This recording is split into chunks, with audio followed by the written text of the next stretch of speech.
on February 10th, 1990. I served at Salem Lutheran in Toledo, Ohio, and now I'm serving at King of Kings in New Windsor, New York.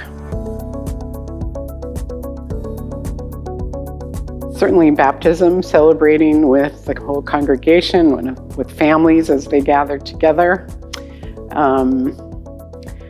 Welcoming somebody who took a long time to get into the door. Maybe they were afraid or they had had a bad experience with the church, so being able to welcome them into the community has been a joyful thing for me. As far as being a woman, I've experienced very little difficulty with parishioners. In my early years, having been ordained in 1990, sometimes I had some colleagues who weren't too sure about admitting women into ordained ministry.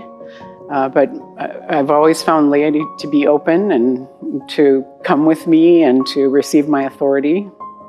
I think there's more openness. More congregations have had a woman serving, so it's easier for the next congregation over to receive them. Maybe the pastor the woman pastor comes and preaches for Thanksgiving service, a joint service, or maybe there's a woman intern in the community and people have her come.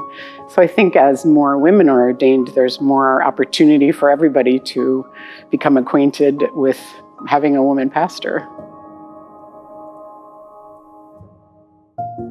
Probably the biggest challenge for a pastor is to create and maintain healthy boundaries about where work stops and where family starts, or how to nurture yourself while you're nurturing the congregation. My own identification with the 50th anniversary is that I was 13 years old when women were first ordained in our Lutheran churches in the United States. And I had a very strong sense that God was calling me to serve in the church, but I didn't have any language for that. I wasn't aware that women were being ordained. I wasn't aware that they couldn't be ordained or that they could.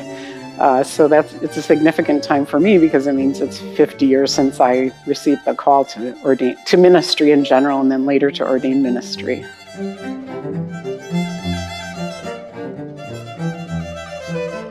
Talking about the next generation of women that maybe are, in doubt and maybe are listening the call already to become a pastor, what will be the best advice that you can give to them?